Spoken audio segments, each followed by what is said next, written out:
नमस्कार विद्यार्थियों, हम पढ़ रहे थे असहयोग आंदोलन। असहयोग आंदोलन की समाप्ति के बाद क्या कॉन्सिक्वेंसेस हैं उसके बारे में पढ़ना है हमें। तो असहयोग आंदोलन के बाद में क्या चीजें घटित हुई उसके बारे में सबसे पहले जानते हैं। असहयोग आंदोलन, जैसा कि मैंने बोला था, गांधी जी से कई सारे लोग नाराज थे कि उन्होंने असहयोग आंदोलन को फालतू में खत्म कर दिया। हम आज़ादी ले सकते थे, हम आज़ादी के पास में थे। इवन गांधी जी ने भी कमिटमेंट किया था कि अगर हम तन्मयता से 1 साल के लिए काम करें तो हमें आज़ादी मिल सकती है।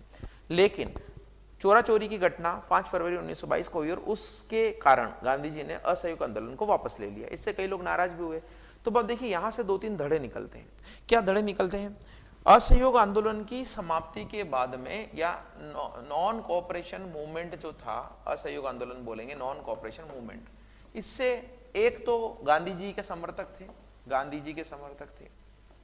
तो गांधी जी के समर्थक को बोला जाता था नो चेंजर्स, यानी ये गांधी जी की रणनीति से समर्थित थे और ये कोई बदलाव नहीं लाना चाहते थे। तो इसमें सबसे इंपॉर्टेंट नाम जो है सरदार वल्लभ भाई पटेल का आता है। तो गांधी जी के समर्थक थे, दूसरे भी लोग थे। एक धड़ा था जो प्रो चेंजर्स कहलाता था, उसमें CR दास सबसे इंपॉर्टेंट व्यक्ति थे। CR दास प्रो चेंजर्स। प्रो चेंजर्स का मतलब है कि ये सारी रणनीतियां, ये सारी चीजें काम नहीं करेगी और हमें क्या करना पड़ेगा कि हमें दूसरी चीजों को, दूसरी बातों को ध्यान में रखते हुए चीजों को करना पड़ेगा।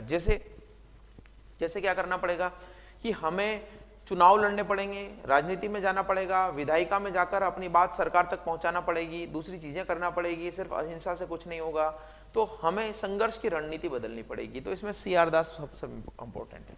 और तीसरा धड़ा था क्रांतिकारियों का। तो क्रांतिकारी भगत सिंह, सुखदेव, राजगुरु, ये भी जो है असहयोग आंदोलन से जुड़े हुए थे कुछ लोग। लेकिन क्रांतिकारी इससे जो है नाराज होते हैं, उनको लगता है कि इस तरीके से हम आज़ादी नहीं ले सकते हैं। तो ये सारी चीज़ें अलग अलग होती हैं। तो देखिए, इनसे रिलेटेड तो बहुत सारी चीज़ें कुछ है नहीं, इनसे रिलेटेड तो कुछ है नहीं, क्योंकि ये तो गांधी जी के उसमें ही समर्थित थे। गांधी जी की रणनीति जो थी कि आंदोलन करो, पीछे हट जाओ, समझौते कर लो, आंदोलन करो, पीछे हट जाओ, समझौते कर लो, उसी से संतुष्ट थे। तो इन्होंने तो क्या किया कि समाज उत्थान के लिए काम किए। समाज उत्थान के लिए आदिवासियों को शिक्षित करना, दलितों के लिए कार्य करना, शिक्षा व्यवस्था को बढ़ाना, राजनीतिक जागरूकता लाना, ये काम इन्होंने किए। ये जो दूसरा धड़ा था CR दास का, इसको प्रो चेंजर्स हम बोलते थे। इन्होंने एक दल बनाया, स्वराज दल, और स्वराज दल की स्थापना इनके साथ में नेहरू ने भी की। वो नेहरू, बड़े वाले नेहरू, मोतीलाल नेहरू। तो मोतीलाल नेहरू भी इनके साथ में थे। ये अध्यक्ष थे, ये सेक्रेटरी थे। और इन्होंने बोला कि हम चुनाव में भाग लेंगे। और ये दोनों जो है कांग्रेस में टूट का जरिया बनने वाले थे। ये हो सकता था कि कांग्रेस में टूट हो जाती। कांग्रेस में 1907 के सूरत अधिवेशन, जहां पर रास बिहारी घोष अध्यक्ष थे, उसी तरीके से टूट हो सकती थी। और इसी टूट को बचाने के लिए 1924 में बेलगांव में गांधी जी अध्यक्ष बनते। 1924 का जो बेलगांव अधिवेशन है, मैंने बताया भी था आपको, बेलगांव कर्नाटक में है। और बेलगांव अधिवेशन में कौन अध्यक्ष बनते हैं? गांधी जी। और गांधी जी इसको टूट से बचाते हैं। गांधी जी कांग्रेस के अधीन ही एक संगठन के रूप में स्वराज दल को मान्यता दिलाते हैं और स्वराज दल वालों को बोलते हैं कि भाई आप चुनाव में जा सकते हैं, चुनाव लड़ सकते हैं, प्रोविंसेस के, सेंट्रल असेंबली के चुनाव लड़ सकते हैं। और वो चुनाव लड़िए, सब कुछ करिए, लेकिन हमारा जो मेन फोकस है उससे नहीं हटना है। कई लोगों को ये डर था कि कहीं ऐसा ना हो जैसा अभी होता है कि राजनीति में जाके नेता विलासी हो जाएं और भारत की जनता के जो दुख है, कष्ट है, उनको भूल जाएं, जैसा कि अभी भूल गए लोग। कहीं ऐसा ना हो, तो स्वराज दल के लिए लोग इससे डर रहे थे। लेकिन गांधी जी के बचाव के कारण 1924 में जब गांधी जी जेल से रिहा होते हैं, उसके बाद में समझौता होता है दोनों के बीच में और कांग्रेस टूटने से बच जाती है। तो लेकिन स्वराज दल की स्थापना होती है। स्वराज दल कांग्रेस के एक सब दल के रूप में चुनाव में भाग लेती है। इनकी उपलब्धि भी बहुत अच्छी रही थी कि 1925 में चुनाव में भाग लेते हैं और कई सारे जगह जीतते भी हैं। और 1925 में जो केंद्रीय सभा थी, मैंने बताया अभी कि दो जो है संसद के 2 पार्ट हो गए थे। तो केंद्रीय विधानसभा जो थी, जो अभी का हम लोकसभा बोल सकते हैं, उस लोकसभा या उस समय की केंद्रीय विधानसभा में एक भारतीय को अध्यक्ष रूप में बनाया गया था इनके सहयोग से। तो वो जो है वल्लभ भाई पटेल के बड़े भाई थे, उनका नाम था विट्ठल भाई पटेल। तो 1925 में विट्ठल भाई पटेल को जो केंद्रीय विधानसभा का अध्यक्ष बनाया गया था। अब ये विट्ठल भाई पटेल जो थे ना, ये इसी तरीके से काम करते थे जैसा कि अभी आपके राजस्थान के ही हैं, मुझे नाम अभी थोड़ा स्किप हो रहा है, याद नहीं आ रहा, ओम बिरला जी। ओम बिरला जी जो है लोकसभा में कार्य करते हैं, उसी की तरह पर, उसी की जैसे अध्यक्ष तो है विट्ठल भाई पटेल थे उस समय। और इन्होंने कई सारे जो है कानून भी रोके थे, पास नहीं होने दिए, अंग्रेजों का विरोध भी किया वहां पर राजनीति में जाकर। तो ये एक तो ये दल था, एक ये दल था। इस दल के द्वारा जो है एक बहुत बड़ा आंदोलन भी किया गया था बारदोली में, बारदोली सत्याग्रह किया गया था। और वो बारदोली सत्याग्रह किया गया था किसके नेतृत्व में? पटेल के नेतृत्व में। पटेल पटेल के नेतृत्व में बारदोली सत्याग्रह किया गया था। और यहां की महिलाओं के द्वारा ही पटेल को, वल्लभ भाई पटेल को सरदार की उपाधि दी गई थी। तो आयरन मैन जो इंडिया के कहलाते हैं, लौह पुरुष कहलाते हैं, भारत की एकता के प्रतीक, जिन्होंने रियासतों का एकीकरण किया, उनको सरदार की उपाधि बारदोली सत्याग्रह की महिलाओं के द्वारा दी गई है। तो इन्होंने तो बारदोली सत्याग्रह किया, इन्होंने स्वराज दल बनाया, चुनाव लड़े, विठल भाई पटेल को अध्यक्ष बनाया, और ये थे क्रांतिकारी। तो क्रांतिकारियों ने क्या किया? क्रांतिकारियों ने काकोरी ट्रेन लूटी। क्रांतिकारियों ने क्या किया कि काकोरी ट्रेन की लूट की, खजाना लूटा, और उसी काकोरी ट्रेन की लूट में रोशन सिंह लाहिड़ी, अशफाक उल्ला खां और रोशन सिंह और एक नाम और मुझे याद नहीं आ रहा है, 4 लोगों को फांसी दी गई तो उसी ट्रेन लूट में। और उसके बाद में चंद्रशेखर आजाद, भगत सिंह, सुखदेव, राजगुरु ये भी एक्टिव होते हैं और ये भी एक संगठन बनाते हैं, और बाद में सॉन्डर्स नाम के एक अंग्रेज अधिकारी की हत्या करते हैं। तो ये सारी चीजें एक्टिविटीज चलती हैं। इस तरीके से बंगाल में मास्टर सूर्यसेन, जो उस दिन मैं बता रहा था, नाम याद नहीं आ रहा था मुझे, मास्टर सूर्यसेन को भी फांसी दी गई थी, उन्होंने बंगाल में गतिविधियां चालू की थी। तो ये तीनों चीजें जितनी मैंने अभी बताई है कि काकोरी लूट, चाहे वो हो, चाहे ये हो, चाहे ये हो, जितना मैंने बताया सारा मैंने लिखा है, अभी वहां से आपको फैक्ट्स मिल जाएंगे। काकोरी लूट में जो एक नाम मुझे नहीं आ रहा याद, शायद मुझे लगता है कि वो राम प्रसाद बिस्मिल का नाम है, बिल्कुल सही, राम प्रसाद बिस्मिल का नाम है। अशफाक उल्ला, रोशन लाहिड़ी, इन सब का नाम है उसमें। तो राम प्रसाद बिस्मिल आपको पता होगा, उन्होंने एक गीत लिखा था बहुत इंपॉर्टेंट और बहुत जो है हमें याद दिलाता है आज़ादी के उन तरानों की, कि सरफरोशी की तमन्ना अब हमारे दिल में है, देखना है जोर कितना बाजुए कातिल में है। कि अब हम तो सरफरोशी की तमन्ना लेकर चले हैं, अब ये देखना है कि जो हमारा कातिल है उसके बाजुओं में कितना जोर है। तो ये रोंगटे खड़े कर देने वाला सॉन्ग राम प्रसाद बिस्मिल का है, उन्हीं का नाम मैं भूल रहा था। तो चलिए देखते हैं। 1923 में स्वराज पार्टी बनी, ये मैंने बता दिया। विधान परिषद के चुनाव में भाग लेकर भारतीयों की आवाज सरकार तक पहुंचाने का इनकी जिम्मेदारी थी। और इस स्वराज पार्टी का गठन किसके द्वारा किया गया था? ये बहुत इंपॉर्टेंट क्वेश्चन है, 50 बार पूछा जा चुका है, ध्यान रखिएगा। तो अध्यक्ष इसके थे चित्तरंजन दास और CR दास, जिनको देश बंधु की उपाधि दी गई थी। क्या उपाधि दी गई थी? देश बंधु। देश बंधु किसने बोला था उनको? गांधी जी ने ही बोला था कि देश बंधु है ये, गांधी जी ने बोला था। एक गांधी जी ने एक व्यक्ति को और दीन बंधु बोला था। मैं यूट्यूब पे क्लास ले रहा होता था, आपको बोलता कि कमेंट करना। तो दीन बंधु की उपाधि दी थी CF एंड्रयूज को। गांधी जी ने किसको बोला था? CF Andrews. ये CF एंड्रयूज गांधी जी के मित्र थे, जो साउथ अफ्रीका में उनके साथ थे। इनको दीन बंधु की उपाधि गांधी जी ने दी थी। तो ये गांधी जी ने दी थी, ये भी उपाधि, और ये गांधी जी की उपाधि। उपाधि वाला क्वेश्चन भी कभी कभार आ जाता है, तो ध्यान रखिएगा। सचिव इसके सेक्रेटरी कौन थे? मोतीलाल नेहरू थे। तो ये जो है कांग्रेस डिवाइडेड हो गई, प्रो चेंजर्स और नो चेंजर्स में, ये मैंने आपको बता दिया है। गांधी और दास का पैक्ट होता है, जिसके द्वारा, ये गांधी दास पैक्ट भी बहुत इंपॉर्टेंट है, ध्यान रखिएगा। इसी पैक्ट के द्वारा गांधी जी जो है कांग्रेस की टूट होने से बचाते हैं, और बाद में बेलगांव अधिवेशन में गांधी कांग्रेस के अध्यक्ष भी बनते हैं। 1925 में Vithal Bhai Patel was elected as the speaker of central legislative assembly. ये मैंने बताया कि केंद्रीय विधायिका में अध्यक्ष बनते हैं। वो कहां पर क्या करते हैं? अभी जैसे मैंने बताया ओम बिरला जी हैं, तो अध्यक्ष केंद्रीय विधायिका में अध्यक्ष का पदभार संभालते हैं, स्पीकर का पदभार संभालते हैं। तो ये आप ध्यान रखिएगा। फिर इसके बाद में 1926 में बारदोली मूवमेंट होता है। ये मैंने आपको बताया कि सरदार पटेल जो है वहाँ के किसानों की मदद करते हैं, वहाँ की महिलाओं के द्वारा जो है उनको सरदार की उपाधि दी जाती है। तो लौह पुरुष को सरदार की उपाधि बारदोली मूवमेंट की महिलाओं ने दी है। तो ये तो कांग्रेस की चीजें हो गई।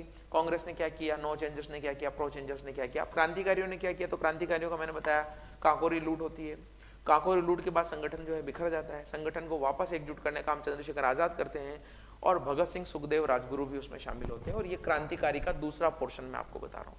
पहला पोर्शन हमने पढ़ा था जब मैंने वीर सावरकर के बारे में बताया था, बाल गंगाधर तिलक के बारे में बताया था, जब मैंने अनुशीलन समिति के बारे में बताया था, खुदीराम बोस, प्रफुल्ल चाकी, और विदेशों में लाला हरदयाल, मैडम भिखाजी कामा, SR राणा, उन सब के बारे में बताया था। तो ये दूसरा चरण क्रांति का मैं आपको बताने जा रहा हूँ। तो हालांकि कुछ तो मैंने बता दिया है। 1924 में एक संगठन की गठन होता है, हिंदुस्तान रिपब्लिक एसोसिएशन। इसका गठन जो है राम प्रसाद बिस्मिल, चंद्रशेखर आजाद, छोटे छोटे नाम लिखे मैंने, सचिन सान्याल, ये सचिन सान्याल, राम प्रसाद बिस्मिल, इनके द्वारा इसका गठन होता है, जिसको हम बोलते हैं हिंदुस्तान रिपब्लिक एसोसिएशन। हालांकि बाद में इसका नाम बदलकर हिंदुस्तान सोशलिस्ट रिपब्लिक एसोसिएशन कर दिया जाता है, लेकिन फिलहाल के लिए ये नाम याद रखिएगा।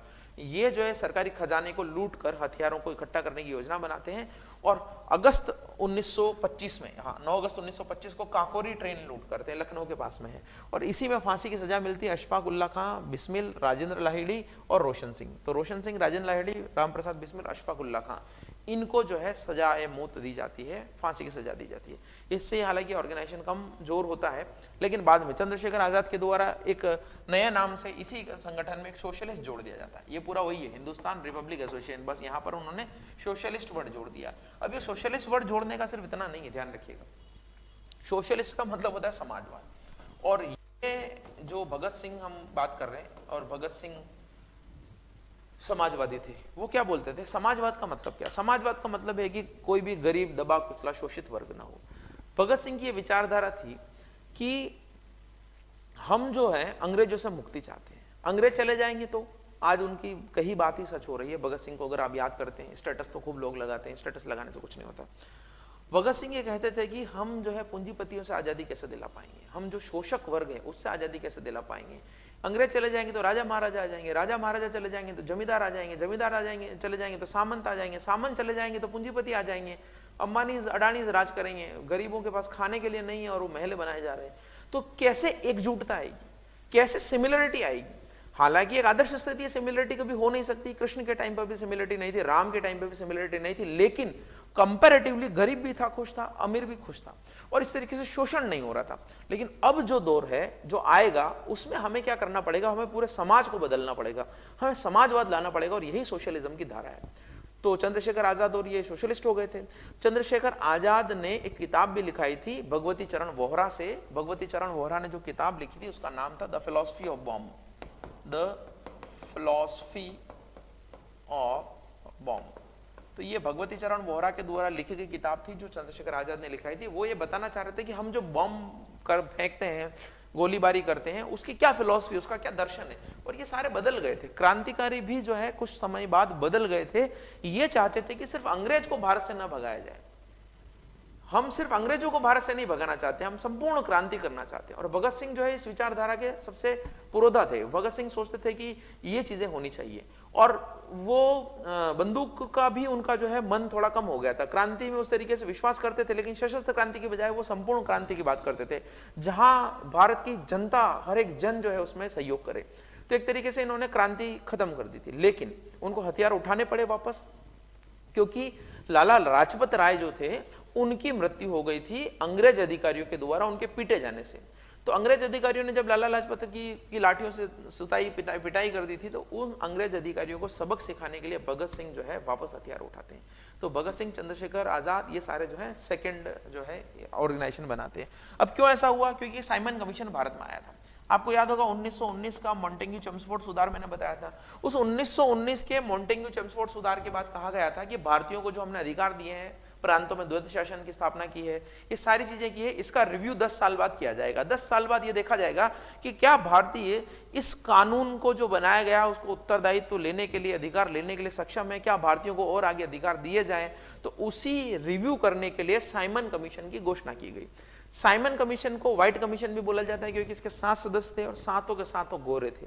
अब आप चाहते हो कि भारतीयों से भारतीयों की परिस्थिति पूछी जाए, भारतीयों से यह जाना जाए कि वास्तव में भारतीय क्या चाहते हैं, जबकि आप एक भी भारतीय को नियुक्त नहीं कर रहे हो। तो ये व्हाइट कमीशन, श्वेत कमीशन था, साइमन कमीशन था। इसका विरोध कई जगह पर किया गया, पूरे भारत में किया गया। बंबई में जब कमीशन आया तो सड़कों पर काले झंडे दिखाए गए, साइमन गो बैक के नारे लगाए गए। तो साइमन इसके अध्यक्ष का नाम था, तो उसी के नाम से साइमन कमीशन होता है। और इसी कमीशन में एक मेंबर भी आया था उस समय, जॉर्ज क्लीमेंट एटली। तो वो जो एटली आया था, ये इटली ही बाद में भारत की आजादी की घोषणा करता है, यानी उस समय ब्रिटेन का प्रधानमंत्री जॉर्ज क्लीमेंट एटली रहता है बाद में। तो इस कमीशन का एक सदस्य था जॉर्ज क्लीमेंट एटली, मैंने आपको बता दिया है। 7 सदस्य थे, व्हाइट कमीशन इसको बोला जाता है, ये मैंने आपको बता दिया है। ये ब्रिटेन का प्रधानमंत्री बना, ठीक है। इस कमीशन की अनुशंसा पर बाद में गोलमेज सम्मेलन, आपको पता होगा राउंड टेबल कॉन्फ्रेंस, गोलमेज सम्मेलन क्या बोलते हैं, राउंड टेबल कॉन्फ्रेंस का आयोजन किया गया। लाला लाजपत राय की मृत्यु इसी कमीशन के विरोध में लगी चोटों से हुई थी, और लाला लाजपत राय की मृत्यु का बदला लेने के लिए ही 17 दिसंबर 1928 को पी सॉन्डर्स नाम के व्यक्ति की हत्या कर दी गई। किसके द्वारा? भगत सिंह, सुखदेव और चंद्रशेखर आजाद के द्वारा पी सॉन्डर्स नाम के अधिकारी की हत्या लाला लाजपत राय की मौत का बदला लेने के लिए कर दी गई। ये वही लाला लाजपत राय हैं जो शेरे पंजाब के नाम से जाने जाते हैं, और भारत में पंजाब नेशनल बैंक आपने सुना होगा, तो पंजाब नेशनल बैंक के संस्थापक भी रहे हैं। तो शेर पंजाब के नाम से लाला लाजपत राय को जाना जाता है। इन्होंने एक प्रसिद्ध कथन कहा था कि मेरे जख्मों का जो है, मेरे ऊपर जो जख्म किए गए हैं वो अंग्रेजी ताबूत में अंतिम कील का काम करेंगे। मेरे ऊपर बरसाई गई लाठियां अंग्रेजी ताबूत में कील का काम करेगी। तो ये इनका कथन था। और फिर क्या हुआ, भगत सिंह, सुखदेव और राजगुरु ने इनकी हत्या तो कर दी, लेकिन देखिए उनके विचार जो है समाजवादी हो गए थे। मैंने बताया था संपूर्ण क्रांति की बात करते थे। तो उन्होंने क्या किया, केंद्रीय विधान परिषद जिसके अध्यक्ष विठल भाई पटेल थे 1925 में, जो मैंने बताया, भारत की संसद, उसमें इन्होंने बम फेंका। भगत सिंह और इनके साथ में थे एक काफी कम चर्चित नाम, हालांकि ये इनके साथ में थे, बटुकेश्वर दत्त। तो बटुकेश्वर दत्त और भगत सिंह ने असेंबली में बम फेंका। ये किसी को मारना नहीं चाहते थे, खाली जगह जहां थी वहां बम फेंका और खुद गिरफ्तार कर ली, खुद गिरफ्तारी दे दी, भागे नहीं वहां से। क्योंकि ये बताना चाहते थे, ये बोलना चाहते थे कि हमारे जो विचार हैं, हम सिर्फ बंदूक लेके घूमते हैं ऐसा नहीं है जैसा कि आज के लोग करते हैं। हमारा सिर्फ ये नहीं है हिंसा करना, हमारा ये है कि संपूर्ण क्रांति कैसे की जाए और हमारी आवाज को पहुंचाना है। तो हमारी आवाज को पहुंचाने के लिए सेंट्रल असेंबली में बम फेंकर खुद को गिरफ्तार कर देना, और बाद में जब वो मुकदमा चलेगा तो उस मुकदमे के दौरान जो है चीजों को बहुत अच्छी तरीके से प्रेजेंट करना, ये सारी बातें इनके दिमाग में थी, इसीलिए इन्होंने गिरफ्तारी दी। आप भगत सिंह पे कई सारी मूवीज बनी हुई है, अजय देवगन, बॉबी देओल, बहुत सारी मूवीज बनी गई है। तो मूवीज आप देखेंगे तो पता लग जाएगा आपको, जरूर देखिए। आप फालतू चीजें कई सारी करते रहते हैं, यूट्यूब पे कोई मूवी ये वो देखते रहते हैं। भगत सिंह देखिए, डॉक्टर अंबेडकर पर मूवी बनी है वो देखिए, भारत की आजादी से रिलेटेड देखिए, संविधान नाम का एक राज्यसभा टीवी पे चैप्टर आता है, उसमें संविधान कैसे बना वो देखिए। लेकिन क्या है, जहां ज्ञान की बात होती है ना, ज्ञान की बात तो हमें बहुत बोरिंग लगती है। जो व्यक्ति सीधा सीधा आपको ज्ञान दे रहा होता है वो तो आपको बोरिंग लगता है, और जो व्यक्ति उछल कूद करता रहता है वो, उसके लिए बहुत दिक्कत होती है। टीचर्स में भी आजकल ऐसा ही है। वास्तव में अच्छे तरीके से अगर कोई बात आपके सामने रखी जाए तो वो आपको समझ में नहीं आती है, लेकिन अगर कोई उछल कूद करता है, छौंक लगा के काम करता है, तड़का लगाता है, तो आपको मजा आता है। वो किसी काम का नहीं है। जो बहुत सारे रूल्स रेगुलेशन नियम रटवा देते हैं, और वो किसी काम का नहीं है। उससे आप सिर्फ और सिर्फ जो है छोटे से एग्जाम को पास कर सकते हैं, बहुत बड़े एग्जाम में आप कभी नहीं जा सकते। बड़े एग्जाम में जाने का मतलब है कि आप जो है उस चीज़ों को अच्छी तरीके से समझें। और अब तो आपको पता है लेवल कितना इंक्रीज होता जा रहा है। अब वो दिन लद गए जब ये बोला जाता था गांधी जी का पहला आंदोलन कौन सा था, असहयोग आंदोलन। ये दिन चले गए। अब आपको बहुत अच्छे तरीके से चीज़ें पूछी जाती है, तो उसके अकॉर्डिंग आप प्रिपेयर रहिए। तो इन्होंने इसीलिए गिरफ्तारी दी कि जब मुकदमा चलेगा तो हमारी बातें होगी और हमारी बातों को मीडिया कवर करेगा, और वो अखबारों में जाएंगे और जन जन तक जो है हमारी बातें पहुंचेगी कि वास्तव में हम क्या चाहते हैं। तो इन्होंने गिरफ्तारी दी। बाद में इसी केस के लिए भगत सिंह, सुखदेव और राजगुरु को 23 मार्च 1931 को फांसी दे दी गई थी। और उसी फांसी से थोड़े ही दिन पहले फरवरी 1931 में चंद्रशेखर आजाद अल्फ्रेड पार्क इलाहाबाद में शहीद हो गए थे। उनको गिरफ्तार करने गई थी पुलिस, और सोचिए कितने जाबाज व्यक्ति थे जो खुद को अंग्रेजों को सौंपने की बजाय खुद को गोली मारना उन्होंने पसंद किया। तो आजाद ही रहना चाहते थे और हमेशा आजाद ही रहे, नाम ही उनका आजाद था। ये देखिए। और बंगाल में भी जो है चीजें मैंने बताई। बंगाल में मास्टर सूर्यसेन, उस दिन मैं बता रहा था, मास्टर सूर्यसेन मास्टर थे, टीचर थे। इन्होंने क्या किया, चिटगांव में शस्त्रागार लूट लिया, हथियार लूट लिए, और उससे क्रांति करने की चीजें इन्होंने कोशिश की। लेकिन 1934 में इनको गिरफ्तार कर लिया गया और कल्पना दत्त के साथ में फांसी दे दी गई। तो ये कल्पना दत्त जो है महिला थी पहली ऐसी जिसको फांसी दी गई थी, ध्यान रखिएगा, कल्पना दत्त और सूर्यसेन। तो इन्होंने एक संगठन बनाया था, उसका नाम मैंने बताया, Republic association, Indian Republic association. Chittagong में शस्त्रागार लूट की, 1934 में इनको फांसी दे दी गई। 2-3 नाम और है, देखिए, ये देखिए, शांति घोष, सुनीति चौधरी ने क्या किया, डिस्ट्रिक्ट कलेक्टर को गोली मार दी। बीना दास ने क्या किया, कलकत्ता यूनिवर्सिटी में गवर्नर पर गोली चलाई। भगत सिंह, सुखदेव, राजगुरु को फांसी दे दी गई। 27 फरवरी को चंद्रशेखर आजाद शहीद हो गए। तो देखिए ये सारे क्रांतिकारी लोग थे जिनके बारे में मैंने आपको बताया। थोड़ा सा आप देखेंगे तो ध्यान हो जाएगा। हालांकि ये इतना इंपॉर्टेंट नहीं है, ये दोनों मैंने बस लिखे हैं कि आपको पता लगे कि बंगाल वगैरह में भी उस समय चीजें चल रही थी। ये तो इंपॉर्टेंट है, सॉरी ये नहीं, ये तो इंपॉर्टेंट है। तो 23 मार्च को शहीद दिवस मनाया जाता है, आपको पता होगा। भगत सिंह, सुखदेव और राजगुरु, चंद्रशेखर आजाद शहीद हुए थे अल्फ्रेड पार्क इलाहाबाद में। ध्यान रखिए कहां पर, अल्फ्रेड पार्क इलाहाबाद में। यहीं पर अंग्रेजों ने उनको घेर लिया था। इलाहाबाद, वहां से प्रयागराज है, अभी इलाहाबाद बोलते हैं उसको। तो ये सारी चीजें जो है मैंने बताई हैं आपको। तो बंगाल में भी क्रांतिकारी गतिविधियां चल रही थी, नॉर्थ इंडिया में भी क्रांतिकारी गतिविधियां चल रही थी, क्रांतिकारियों के रूप भी बदले हुए थे, कई सारी चीजें थी। हालांकि एक और क्रांति का चरण हम बोलते हैं कि सुभाष चंद्र बोस लेके आए थे, लेकिन भारत में उनकी गतिविधियां बहुत ज्यादा नहीं थी। तो सुभाष चंद्र बोस के चरण को हम आजाद हिंद फौज के नाम से अलग से पढ़ेंगे। वो भी क्रांति करना चाहते थे, वो भी चाहते थे कि सशस्त्र यानी हथियारों के दम पर हम अंग्रेजों को भगा दें। तो तीसरा चरण हम कह सकते हैं उसको, लेकिन फिर भी मैं कहूंगा कि वो एक अलग मामला है। सुभाष चंद्र बोस के बारे में हम आराम से अच्छे से पढ़ेंगे। तो अभी तक हमने पढ़ा कि किस तरीके से घटनाएं बदली, किस तरीके से चीजें हुई। असहयोग आंदोलन के बाद में 3 दल जो है अलग अलग, 3 प्रो चेंजर्स, नो चेंजर्स और क्रांतिकारी, ये हुए। अब क्या हुआ? अब ये हुआ कि इस समय के बाद में ये सारी चीजें हो रही थी, ये तो हम बहुत आगे चले गए हैं, ये तो क्रांतिकारियों के बारे में बताना था इसलिए बहुत आगे चले गए। बाकी हम बात करें साइमन कमीशन की, तो साइमन कमीशन जब भारत आया था 1928 में, तो उसमें विरोध प्रदर्शन हुए, लाला लाजपत राय को लाठी लगी, उनको बाद में मृत्यु हो गई उनकी। तो साइमन कमीशन यही देखने के लिए तो आया था कि भारत में क्या किया जाए, आगे चीजें की जाए या नहीं की जाए, आगे भारतीयों को अधिकार दिए जाए या नहीं दिए जाए। साइमन कमीशन जब भारत से गया तो उसने बोला कि भाई भारतीयों को बुलाकर बात की जाए, गोलमेज सम्मेलन किया जाए। तो गोलमेज सम्मेलन का मतलब क्या है? देखिए, गोलमेज सम्मेलन का मतलब ये नहीं है कि गोल मेज है ना, ऐसे राउंड टेबल कॉन्फ्रेंस ऐसा नहीं कि यहाँ बैठे। गोलमेज का मतलब होता है कि ऐसी मेज का मतलब होता है कि यहाँ पर जो बैठेगा वो हेड होगा और यहाँ पर जो बैठेंगे सबऑर्डिनेट होंगे।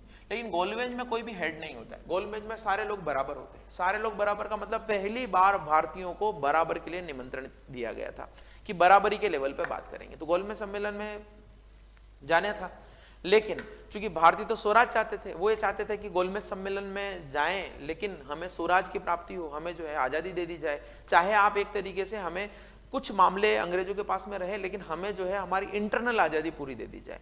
तो इसी गोलमेज सम्मेलन में स्वराज के लिए बात करने की कांग्रेस की डिमांड थी, लेकिन अंग्रेज इस बात के लिए तैयार नहीं थे। तो क्या किया गया कि कांग्रेस के द्वारा एक अल्टीमेटम दिया गया। किसको अल्टीमेटम दिया गया? कांग्रेस के द्वारा अल्टीमेटम दिया गया कि 31 दिसंबर 1929 तक या तो हमें आप स्वराज प्रदान करिए या फिर हम बड़ा आंदोलन करेंगे। तो ये डेट आप याद रखिएगा। और एक और घटना हुई थी इस समय कि जो हमारे भारत सचिव थे, भारत सचिव इंडिया सेक्रेटरी जो थे लॉर्ड बिरकेनहेड ने बोला था कि क्या भारतीय इस तरीके से बोलते हैं कि हमें अधिकार दो, आप वास्तव में लायक हैं क्या इसके? क्या आप ऐसा संविधान बना सकते हैं जो सभी को मंजूर हो?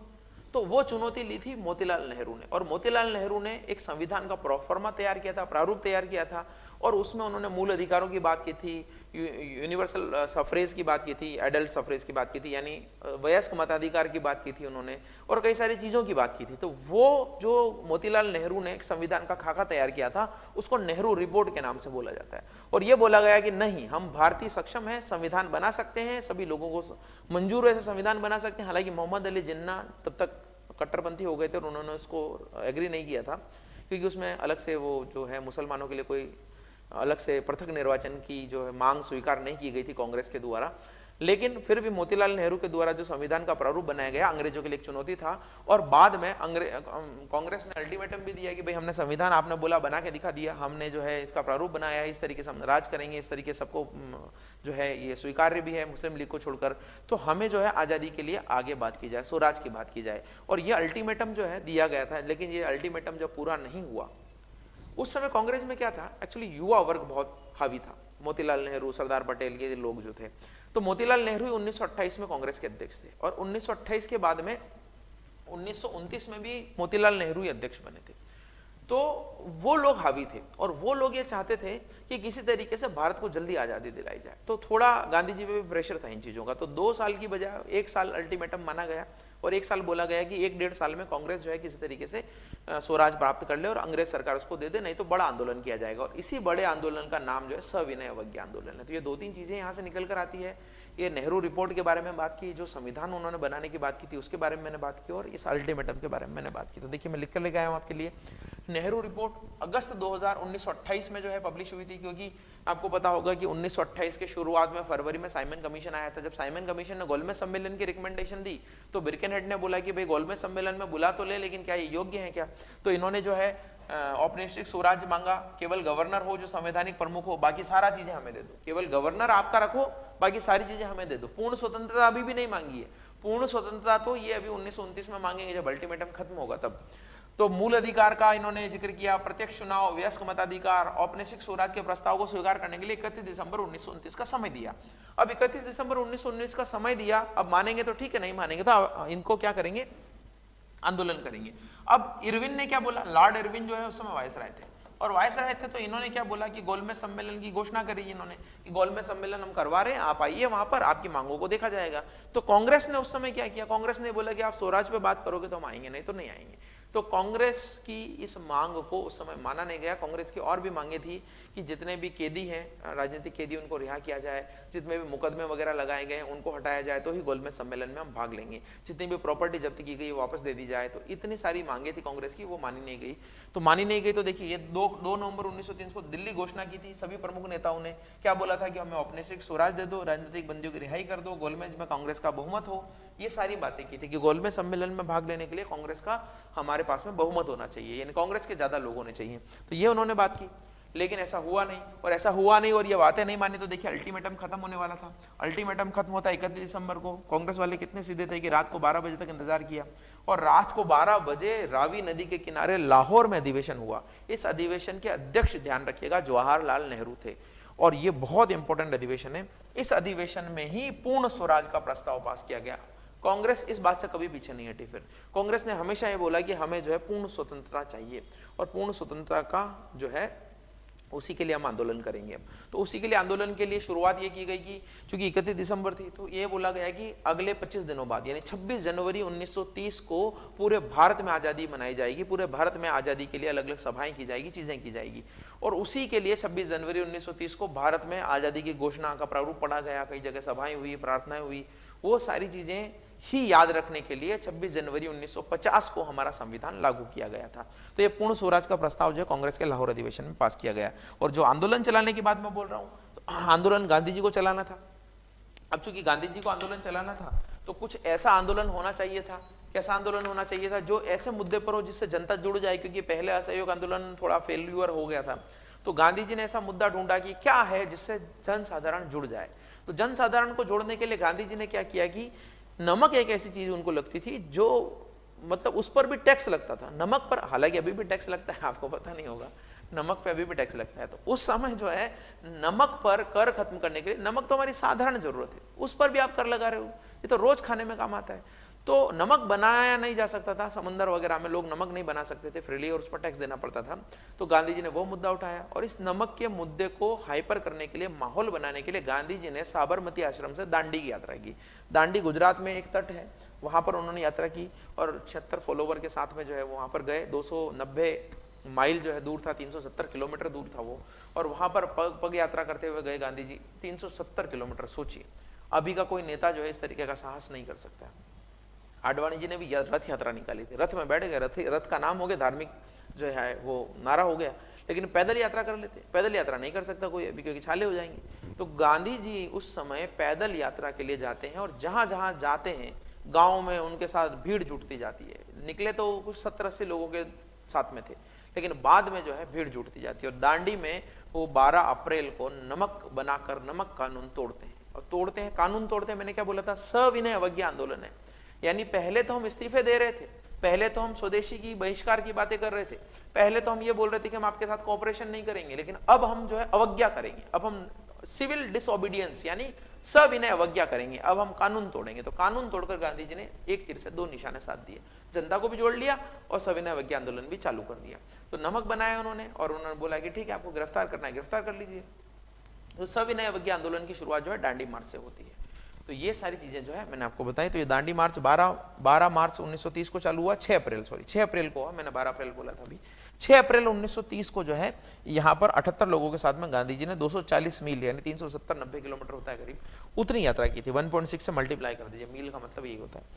तो इतना जो है ये चले थे। और गांधी जी इस समय शपथ लेके भी गए थे कि अहमदाबाद का जो साबरमती आश्रम है उसमें मैं तब तक नहीं आऊंगा जब तक आजादी नहीं मिल जाती है। तो बाद में वो वर्धा आश्रम में ही रहे, और वहीं पर उनको गिरफ्तार भी किया गया था बाद में। तो ये सविनय अवज्ञा आंदोलन की शुरुआत होती है। अब सविनय अवज्ञा आंदोलन ऐसा आंदोलन है जो 2 टुकड़ों में बढ़ चला था। एक चरण तो था पहला वाला, क्योंकि गोलमेज सम्मेलन में कांग्रेस को भाग नहीं लेना था, तो सविनय अवज्ञा आंदोलन किया। लेकिन बाद में लॉर्ड इरविन ने कुछ मांगे मान ली इनकी, जो ये मांगे बता रहे हैं इनमें से कुछ मांगे मानी। तो दूसरे गोलमेज सम्मेलन में कांग्रेस ने भाग लिया, कांग्रेस की तरफ से गांधी जी ने भाग लिया, लेकिन उनकी बातों को माना नहीं गया। तो वापस आकर गांधी जी ने सविनय अवज्ञा आंदोलन फिर चालू किया। हालांकि दूसरा वाला फेज जो है उतना अच्छा नहीं गया था, लेकिन 2 फेज में सविनय अवज्ञा आंदोलन चलता है। इसी दोनों फेज के बीच में जो है दूसरा गोलमेज सम्मेलन होता है और फिर बाद में तीसरा गोलमेज सम्मेलन होता है। तो 3 राउंड टेबल कॉन्फ्रेंस हुए हैं। तो हमने अभी एक के बारे में नहीं पढ़ा है, एक पढ़ते हैं पहले कि पहला गोलमेज सम्मेलन में क्या हुआ, दूसरे में क्या हुआ, चीजें क्या, सविनय अवज्ञा आंदोलन कैसे चला। तो देखिए सविनय अवज्ञा आंदोलन मैंने बता दिया 6 अप्रैल को दांडी से शुरू हुआ। यहाँ पर गांधी जी के जैसे ही कई सारे लोगों ने जो है यात्राएं निकाली थी। जैसे देखिए सी राजगोपालाचारी ने तिरुचिरापल्ली से वेदरान्ययम की यात्रा की, ये सी राजगोपालाचारी थे। फिर के केलप्पन और टी के माधवन ने भी कालीकट से पय्यनूर की यात्रा की। तो कई सारी यात्राएं गांधी जी के सिमिलर पूरे देश में चालू हुई। देखिए आप साउथ में सारी जगह जो है चीजें कर रही है, यानी पूरा भारत जो है सविनय अवज्ञा आंदोलन में जुड़ गया था। कई सारे लोगों ने जो है इसमें बढ़ चढ़कर भाग लिया और आंदोलन भी बहुत इंपॉर्टेंट था। धरसाना नाम का जो नमक कारखाना था, नमक कारखाने पे नमक सत्याग्रह किया गया और यहाँ पर लाठियां भांजी गई। लेकिन इस तरीके से लोगों ने अहिंसावादी तरीके अपनाए कि भाई आपने लाठियां भांजी, आपने घायल कर दिया, खून आ गए, उनको 4 लोग उठाएंगे और नए लोग आके बैठ जाएंगे आगे। इस तरीके से पूरी अहिंसक रूप से आंदोलन चलाया गया। गांधी जी के पुत्र मणिलाल इसमें थे, सरोजनी नायडू थे और इमाम साहब इसमें थे। तो ये 3-4 लोग थे। और एक बहुत इंपॉर्टेंट संगठन का जिक्र आता है लाल कुर्ती आंदोलन। लाल कुर्ती आंदोलन या खुदाई खिदमतगार संगठन था जो खान अब्दुल गफ्फार खां के द्वारा चलाया गया था पेशावर में। तो ये फ्रंटियर गांधी कहलाते हैं। एक सीमा थी उधर भारत की, तो सीमांत गांधी उनको बोला जाता है। फ्रंट पे थे ये, फ्रंटियर गांधी इनको बोला जाता है। तो खान अब्दुल गफ्फार खां को फ्रंटियर गांधी या सीमांत गांधी बोला जाता है। इन खान अब्दुल गफ्फार खां ने खिदमतगार, खुदाई खिदमतगार नाम का संगठन बनाया। इसको लाल कुर्ती आंदोलन भी बोलते हैं क्योंकि ये जो है लाल कलर का कुर्ता पहनते थे, तो लाल कुर्ती आंदोलन भी इसको बोला जाता है। और इन्हीं को खान अब्दुल गफ्फार खां को ही फ्रंटियर गांधी या सीमांत गांधी बोला जाता है, ध्यान रखिएगा। तो सीमांत गांधी, ये पेशावर में इन्होंने ये आंदोलन चलाया था। तो ये इसी के दौरान चलाया गया। फिर बिहार में कर नहीं का आंदोलन चलाया गया। नागालैंड में एक रानी गेंडिनल्यू, तो रानी गेंडिनल्यू जो है इनको बाद में रानी की उपाधि दी गई और ये 16 साल की थी सिर्फ, और नागालैंड में इन्होंने नेतृत्व किया था क्रांति का। इनको 16 साल की उम्र में जेल में डाल दिया गया। कब? 1931 में, 1930 में। लेकिन ये 17 साल के बाद जब पंडित जवाहरलाल नेहरू भारत के प्रधानमंत्री बने तो उन्होंने इनको रिहा किया। इतने साल ये जेल में रही जिनका कहीं इतिहास में जिक्र नहीं आता है, सिर्फ जो है इन्हीं नेताओं का जिक्र आता है, खाकी वालों का। तो रानी की उपाधि बाद में इनको जवाहरलाल नेहरू ने दी थी, रानी गेंडिनल्यू के द्वारा। नागालैंड में इन्होंने नेतृत्व किया था। तो ये सविनय अवज्ञा आंदोलन था। लेकिन सविनय अवज्ञा आंदोलन जो है एक तरीके से 1930 से 5 मार्च 1931 तक चला, क्योंकि 5 मार्च 1931 को एक समझौता हुआ गांधी और इरविन के बीच में। गांधी जी तो थे ही, इरविन जो है उस समय हमारे वायसराय थे। तो गांधी और इरविन के बीच में एक समझौता होता है और समझौते में गांधी जी की मांगे थी कि कांग्रेस का जो है सविनय अवज्ञा आंदोलन तभी रुक सकता है जब आप पॉलिटिकल प्रिजनर्स को रिहा कर दें, यानी राजनीतिक कैदियों को रिहा कर दें। आप क्या करें कि जितने भी कानून आप लेके आए, अध्यादेश लेके आए, वो रद्द कर दें। आप जितनी भी प्रॉपर्टीज जब्त किए वो हटा दें, मुकदमे जिनके ऊपर लगाए गए वो हटा दें। चीज़ों को इस तरीके से करें और स्वराज की बात हो किसमें, गोलमेज सम्मेलन में, तो हम भाग लेंगे। इसके बदले में हम जो है गोलमेज सम्मेलन में भाग भी लेंगे और सविनय अवज्ञा आंदोलन भी रद्द कर देंगे। ये गांधी इरविन समझौता ही एक ऐसा समझौता है जिसके कारण गांधी जी को ये इल्जाम लगाया जाता है कि वो भगत सिंह को बचा सकते थे, क्योंकि अगर इस समझौते में वो भगत सिंह को बचाना चाहते तो बचा सकते थे। लेकिन गांधी जी ने डिमांड रखी कि राजनीतिक बंदियों को रिहा कर दिया जाए, यानी क्रिमिनल बंदी जो थे जिन्होंने कोई अपराध किया था उनको रिहा न किया जाए। तो राजनीतिक बंदियों की रिहाई की बात की गई थी केवल। इसी कारण देखिए आप 5 मार्च 1931 को है ये, और 23 मार्च को तो भगत सिंह को फांसी दे दी जाती है। तो ये कितने दिनों का फासला था? ये थोड़ी प्रोक्सिमिटी 18 दिन का ही फासला था। इसलिए बोला जाता है कि भगत सिंह की फांसी गांधी जी रोक सकते थे, यही इल्जाम उन पर लगता है। तो भगत सिंह को फांसी दे दी गई। गांधी इरविन समझौते के बाद में सविनय अवज्ञा आंदोलन रुक गया, और सविनय अवज्ञा आंदोलन के रुकने के बाद में पहले गोलमेज सम्मेलन में तो गांधी जी ने भाग नहीं लिया, लेकिन दूसरे गोलमेज सम्मेलन में गांधी जी ने भाग लिया था। तो चलिए ये देखते हैं। प्रथम गोलमेज सम्मेलन हुआ और प्रथम गोलमेज सम्मेलन में गांधी जी ने भाग नहीं लिया, कांग्रेस से किसी ने भाग नहीं लिया। ये कुछ चीजें हैं जो इंपॉर्टेंट है। जॉर्ज पंचम उस समय किंग थे, वहां के राजा थे, और जेम्स पैलेस जो है संत की बजाय वो सेंट लिखते हैं एक्चुअली, सेंट जेम्स पैलेस। तो जेम्स पैलेस में ये हुआ, प्रधानमंत्री उसमें रैमजे मैकडोनल्ड थे, कांग्रेस ने भाग नहीं लिया इसमें। प्रथम गोलमेज सम्मेलन में 1930 में हुआ था। लेकिन दूसरे गोलमेज सम्मेलन से पहले क्या हो गया, गांधी इरविन समझौता हो गया। तो 5 मार्च को इस समझौते में तेज बहादुर सप्रू और एमआर जयकर जो है इनकी मध्यस्थता से सम्मेलन हुआ था। तो मैंने बता दिया आपको क्या चीजें हुई थी। इसके बाद में भगत सिंह, सुखदेव और राजगुरु को फांसी दे दी गई थी, ये मैंने बता दिया है। तो दूसरे गोलमेज सम्मेलन ऑब्वियसली 1931 में हुआ। तो पहला 1930 में हुआ, दूसरा 31 में हुआ और तीसरा वापस 32 में होगा।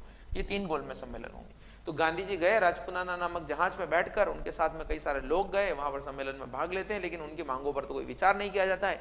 Even B.R. अम्बेडकर, जो भीमराव अम्बेडकर साहब हैं, वो वहां पर दलितों के लिए पृथक निर्वाचन की मांग रखते हैं, और वो पृथक निर्वाचन की मांग बाद में मान भी ली जाती है। तो इससे गांधी जी बड़े दुखी होते हैं और वापस आकर सविनय अवज्ञा आंदोलन को स्टार्ट करते हैं, और वो सविनय अवज्ञा आंदोलन 2 साल चलाकर फिर बंद करते हैं। तो गांधी जी राजपुताना नामक जहाज में भाग लेने पहुंचे, भारत की स्वतंत्रता पर कोई बात नहीं हुई। इनके साथ में मदन मोहन मालवीय, सरोजनी नायडू, जमनालाल बजाज, ये कई सारे लोग गए थे। राजपुताना नामक जहाज, इसलिए पूछ रहा हूँ कि एसएससी का फेवरेट क्वेश्चन है, इसी तरीके से जहाज, हाथी, घोड़ा, पालकी का नाम पूछ लेता है वो, तो ये राजपुताना नाम जहाज का नाम याद रखिएगा। अम्बेडकर ने दलितों के लिए पृथक निर्वाचन की बात की। मैंने बताया था आपको, पहले मुस्लिमों को 1909 से दिया गया, 1919 से सिखों को, एंग्लो इंडियन को दिया गया। इसी तरीके से दलितों के लिए पृथक निर्वाचन की मांग रखी कि दलितों के लिए अलग से सीटें रिजर्व कर दी जाए और उन सीटों पर दलित ही खड़ा हो, दलित ही वोट करे। लेकिन गांधी जी इससे असहमत थे। तो 4 जनवरी को गांधी जी वापस आते हैं और आंदोलन शुरू करते हैं। इसमें अब आप सोच रहे होंगे सर सितंबर से जनवरी तक गांधी जी ने क्या किया, तो भाई जहाज में आने में इतना ही समय लगता था लंदन से आने में, ठीक है। तो अप्रैल 1934 में बाद में बंद कर दिया गया और गांधी जी को गिरफ्तार करके वापस वर्धा जेल में डाल दिया गया। इसी दौरान शेख अब्दुल्ला, देखिए शेख अब्दुल्ला मैं इसलिए बता रहा हूँ कि अभी जो जम्मू कश्मीर में शेख अब्दुल्ला, उमर अब्दुल्ला, फारूक अब्दुल्ला, ये जितने भी अब्दुल्लास है ना, ये उसी समय पिक्चर में आए थे। नेशनल कॉन्फ्रेंस की स्थापना की थी जम्मू एंड कश्मीर में। उस समय श्रीनगर पे जेल में कई सारे लोग थे, उन श्रीनगर जेल पे हमला करके उन कैदियों को छुड़ाने का काम किया था किसने? शेख अब्दुल्ला ने। यही शेख अब्दुल्ला आज़ादी के बाद में कांग्रेस के साथ में जवाहरलाल नेहरू के परम मित्र थे, और जवाहरलाल नेहरू ने इनको प्रमोट किया, और यही कश्मीर समस्या का एक कारण भी बनते बाद में शेख अब्दुल्ला। वहां पर ये पहले तो भारत के फेवर में थे, बाद में फिर भारत से अलग जो है जम्मू कश्मीर को रखना चाह रहे थे। बाद में जवाहरलाल नेहरू ने इनको जेल में डाला था। एक प्रधानमंत्री नाम का सीरियल आता है, सीरियल क्या आपको यूट्यूब पे मिल जाएगा, श्रृंखला है शेखर कपूर की। तो प्रधानमंत्री 1 के काफी सारे एपिसोड अच्छा है, वो 2 में तो इतना मुझे लगा नहीं, 1 जो है काफी अच्छा है। प्रधानमंत्री 1 के 25 से 50 एपिसोड है, एक बार जरूर देखिएगा, उसमें भारत की पूरी हिस्ट्री बताई गई है, तो वहां पर पता लगेगा आपको। तो शेखर कपूर ने उसको प्रेजेंट किया है, वो बहुत अच्छे एंकर हैं इस तरीके से। तो शेख अब्दुल्ला ने श्रीनगर में नेशनल कॉन्फ्रेंस की स्थापना की, और आज भी ये नेशनल कॉन्फ्रेंस है, पार्टी है, और इनके पिताजी फारूक अब्दुल्ला और उमर अब्दुल्ला को भी नजरबंद किया हुआ था थोड़ा टाइम पहले। तो ये चीजें जो है मैंने आपको बताई, सविनय अवज्ञा आंदोलन, लेकिन कुछ खास हुआ नहीं सेकंड टाइम में, फर्स्ट टाइम में ठीक था फिर भी। अब क्या होगा, अब ये जो मैं बता रहा हूं आपको, ये पृथक निर्वाचन की बात जो हुई है दलितों के द्वारा, तो ये बात मान ली गई अंग्रेजों के द्वारा, लेकिन गांधी जी इसके विरोध में थे। देखिए अम्बेडकर और गांधी जी आपस में 36 थे। क्यों? क्योंकि अंबेडकर ये बोलते थे कि वर्ण व्यवस्था खराब है। वर्ण व्यवस्था क्यों खराब है? ये दलित, ये पिछड़ा, ये राजपूत, ये चीजें वो नहीं मानते थे। वो ये मानते थे कि ये जो वर्ण व्यवस्था है हमारे वेदों में चली आ रही है, वो सबसे गड़बड़ है। गांधी जी ये बोलते थे कि वर्ण व्यवस्था अभी के समय की खराब है, लेकिन पहले के समय की नहीं थी। वो ये बोलते थे कि वर्ण व्यवस्था जो है वो जन्म के आधार पर तय नहीं हो तो वर्ण व्यवस्था अच्छी है। जिस व्यक्ति का जो काम है, जिसका जो टैलेंट है, जहांगीर है, कोई फर्नीचर बनाता है, उसका बेटा भी अगर उस लाइन में जाएगा तो उनको चीजें पता होगी और वो अच्छी प्रोफिशिएंसी के साथ में वो काम कर पाएंगे। लेकिन जन्म के आधार पर ये डिसाइड नहीं होगी ये इस तरीके से, यानी जो आज का सबसे वर्स्ट रूप चल रहा है ना जातिवाद का या वर्ण व्यवस्था का, वो खत्म करना चाहते थे। और अंबेडकर तो पूरा वर्ण व्यवस्था के खिलाफ थे। तो यही उन दोनों के बीच में था। अंबेडकर चाहते थे कि दलितों को पृथक निर्वाचन मिल जाए, गांधी जी ये चाहते थे कि दलितों को अगर पृथक निर्वाचन मिल गया तो मुस्लिमों की तरह हिंदुओं से अलग दलित हो जाएंगे। और वो चाहते थे कि दलितों को हिंदुओं से अलग न करके, दलितों को हिंदू ही है तो हिंदुओं के अंदर ही उनको अच्छा स्थान दिया जाए। धीरे धीरे जो है चीजें बदलेगी। और आज आप देखते भी है कि हमारे राष्ट्रपति जो रामनाथ कोविंद है, और एक समय था जब राजस्थान में तो बहुत ही खराब हालत थी, है ना, चप्पलें उठानी पड़ती थी जब बना लोग निकलते थे। लेकिन अभी आप थोड़े टाइम पहले देखे होंगे कि रामनाथ कोविंद जो है वो मेहरानगढ़ फोर्ट पे यात्रा करने के लिए आए और उनकी अगवानी की यहाँ के जो राजा थे उन्होंने। तो अब देखिए सिनेरियो तो बदला है, हालांकि मैं संतुष्ट नहीं हूं उस चीज से कि इतना बदला है, कंट्रोवर्शियल चीजें भी होगी कुछ, लेकिन फिर भी दोनों का सोचना अपनी अपनी जगह सही था। तो जब पृथक निर्वाचन की मांग मान ली गई तो गांधी जी ने इसके लिए अनशन कर दिया कि भाई पृथक निर्वाचन करेंगे तो दलित तो हमेशा एक तरीके से दबा कुचला वर्ग हो जाएगा, हमेशा के लिए जो है हिंदुओं से अलग वर्ग हो जाएगा, जबकि हिंदुओं में रहकर ही उन चीजों को सुधारना चाहते थे। और आज आप देखते भी हैं सरकार की कई सारी योजनाएं भी हैं कि आप दलितों से विवाह करेंगे तो पैसा मिलेगा आपको। और अब मिक्सड अप भी हो गए ऑलमोस्ट सारे, अब जात पात का बंधन धीरे धीरे टूटेगा। हालांकि राजस्थान का मैं नहीं कह सकता, राजस्थान में तो चीजें है लेकिन धीरे धीरे बदलेगी। जब जब चीजें, टेक्नोलॉजी कितना, वर्ल्ड कितना फास्ट बदल रहा है। आप 20 सालों पहले देख लीजिए क्या चीजें थी, अब 20 सालों बाद देख लीजिए अलग मटका रखा जाता था लोगों के लिए पानी पीने के लिए, अब देखिए चीजें कितनी बदल गई हैं। तो मैं तो खिलाफ हूं उसके। चलिए देखिए, तो कम्युनल अवार्ड की हम बात कर रहे हैं, सांप्रदायिक अधिनिर्णय की बात कर रहे हैं। सांप्रदायिक अधिनिर्णय क्या है? 16 अगस्त को इनको ये किया गया। इसमें क्या था?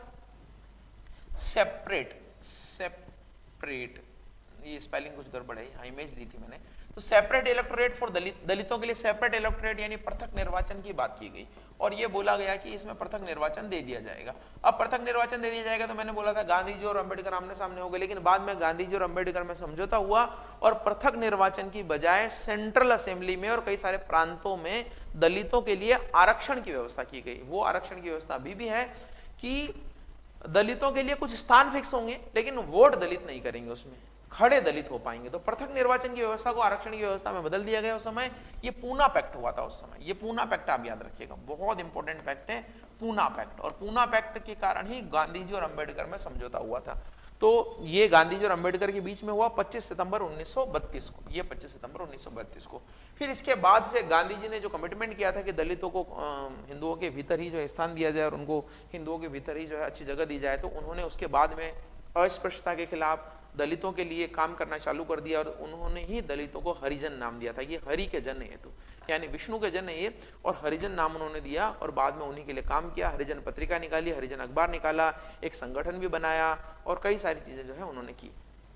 तो देखिए यहाँ पर 1932 में अखिल भारतीय अस्पृश्यता विरोधी लीग उन्होंने बनाई, all India depressed class association उन्होंने बनाया।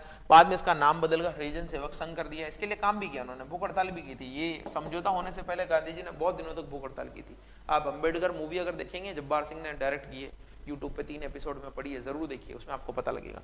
तो ये जो है इन्होंने, हालांकि गांधी जी का कैरेक्टर उसमें थोड़ा अलग बताया गया है, लेकिन फिर भी अम्बेडकर को, चूंकि अम्बेडकर की मूवी है तो अम्बेडकर को थोड़ा अच्छा बताया गया उसमें। तो सब लोगों ने अच्छा काम किया। देखिए मैं ये मानता हूं कि कई सारी चीजें जो हमें लगती हैं कि हम एक नजर से देखते हैं, इसलिए है सबने आजादी में योगदान दिया, सबने अपने अपने हिसाब से काम किया। अम्बेडकर इतना क्यों करते थे कि उन्होंने बहुत सारी चीजें सही है, दलित होने के नाते उनको कई सारी चीजें सहनी पड़ी है। तो आज जो आप बोलते हैं ना जनरल ओबीसी, SC ST आरक्षण, ये सारी चीजें कहीं ना कहीं हिस्ट्री से ली गई है। तो वहां पे जो अत्याचार जो चीजें हुई है उसके कारण जो है आज की चीजें। तो हरिजन सेवक संघ बनाया गया और ये क्वेश्चन कई बार पूछा जाता है कि हरिजन सेवक संघ के पहले अध्यक्ष कौन बने थे? तो घनश्याम दास बिरला इसके पहले अध्यक्ष बने थे। घनश्याम दास बिरला जो है एक तरीके से बड़े बिजनेसमैन थे और गांधी जी के बहुत क्लोज थे।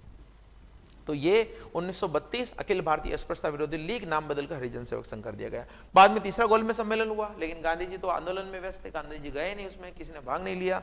लेकिन तीनों गोलमेज सम्मेलन में भाग लेने वाले कौन थे, क्वेश्चन पूछा जाता है। तो आपने अंबेडकर का नाम तो सुना होगा, एक व्यक्ति और है तेज बहादुर सप्रू। तो तेज बहादुर सप्रू और अंबेडकर ने तीनों गोलमेज सम्मेलन में भाग लिया, ये आप ध्यान रखिएगा। इसी के बाद में ब्रिटिश सरकार ने 1935 का भारत अधिनियम लेके आए। तो 1919 का अधिनियम आया, उसके बेस पर साइमन कमीशन आया। साइमन कमीशन ने रिपोर्ट दी कि गोलमेज सम्मेलन कराओ।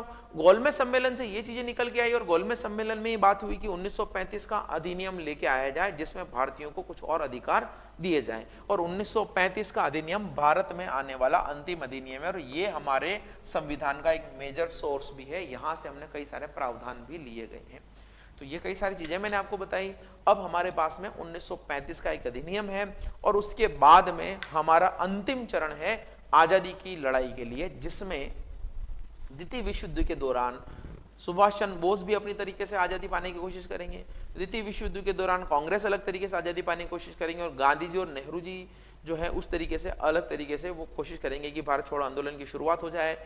और ब्रिटिश सरकार उस समय नेताओं को लुभाने के लिए कई सारे प्रस्ताव देगी, वो वॉवेल प्लान हो चाहे अगस्त प्रस्ताव हो, कई सारी चीज़ें होंगी और उसी में फिर जो है हमें आज़ादी मिलेगी जब लॉर्ड माउंटबेटन हमारे वॉइसरॉय बन के आएंगे। तो ये चीज़ें हम पढ़ेंगे अगले वीडियो में। तब तक के लिए एंजॉय करिए, पढ़िए। Thank you so much.